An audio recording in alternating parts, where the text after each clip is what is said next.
آج کے اس آرٹیکل میں بتائیں گے کہ حضرت علی رضی اللہ تعالی عنہ نے ان 3 کاموں کا ذکر فرمایا ہے جن کاموں کی وجہ سے عورت کی زندگی اجیرن ہو جاتی ہے، اور ساتھ ہی ان خامیوں والے کی پہچان بھی بتائیں گے۔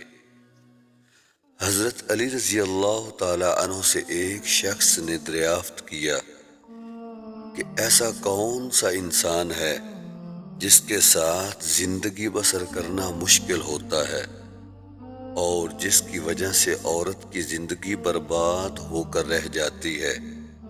تو حضرت علی رضی اللہ تعالی عنہ نے فرمایا کہ یاد رکھو، جس مرد میں یہ 3 کام ہوں گے تو اس کے ساتھ زندگی بسر کرنا مشکل ہوتا ہے۔ جس مرد میں تینوں کام یا خامیاں پائی جاتی ہیں اس کے ساتھ رہنے والے رسوائی اور پریشانی کا سامنا کرتے ہیں۔ مرد کے یہ 3 کام اس کی بیوی کی زندگی کو برباد کر دیتے ہیں۔ پہلی خامی یہ ہے کہ وہ نامحرم کو گندی نگاہ سے دیکھتا ہے۔ دوسری خامی یہ ہے کہ وہ خود کو اعلیٰ، دوسروں کو کم تر سمجھتا ہے۔ تیسری خامی یہ ہے کہ وہ بات بات پر جھوٹ بولتا ہو۔ ایک شخص نے دوبارہ حضرت علی رضی اللہ تعالی عنہ سے عرض کیا کہ اے امیر المومنین، ایسے شخص کی پہچان کیسے ہو سکتی ہے؟ تو آپ نے فرمایا، ایسے شخص کی پہچان اس بات سے ہو جاتی ہے، ایسا شخص اپنے آپ کو محترم اور اونچا سمجھتا ہے اور جبکہ دوسروں کو حقیر خیال کرتا ہے۔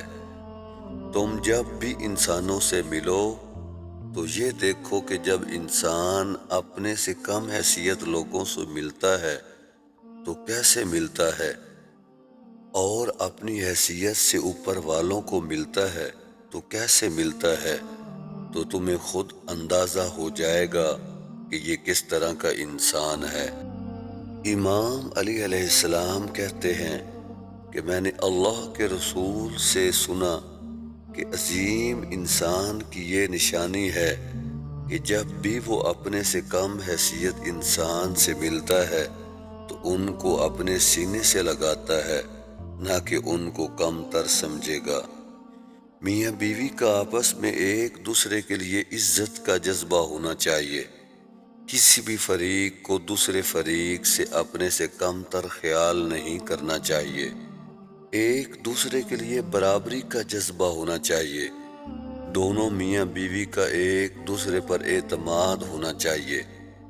اگر میاں بیوی میں یہ باتیں ہوں گی تو ان کی زندگی آسان گزرے گی۔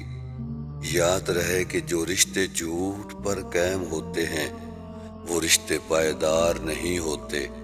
اگر مرد بیوی سے جھوٹ بولے گا تو بھی آپس کا اعتماد ٹوٹ جاتا ہے، یا پھر بیوی شوہر سے جھوٹ بولے تو بھی آپس کا اعتماد ٹوٹ جاتا ہے۔ اس لیے جھوٹ سے اجتناب کرنا چاہیے۔ یاد رہے کہ اسلام اس بات کا درس دیتا ہے کہ مرد اپنی بیوی سے حسن سلوک رکھے۔ اہل و عیال کو خوش رکھنا بھی نبی اکرم صلی اللہ علیہ وآلہ وسلم کے نزدیک دینی خدمت ہے۔ جیسا کہ حضرت ابو ہریرہ رضی اللہ تعالی عنہ سے روایت ہے کہ رسول اللہ صلی اللہ علیہ وآلہ وسلم نے فرمایا، کامل ایمان والا وہ شخص ہے جو اخلاق میں اچھا ہو، اور تم میں سے بہترین وہ لوگ ہیں جو اپنی عورتوں کے حق میں بہتر ہوں۔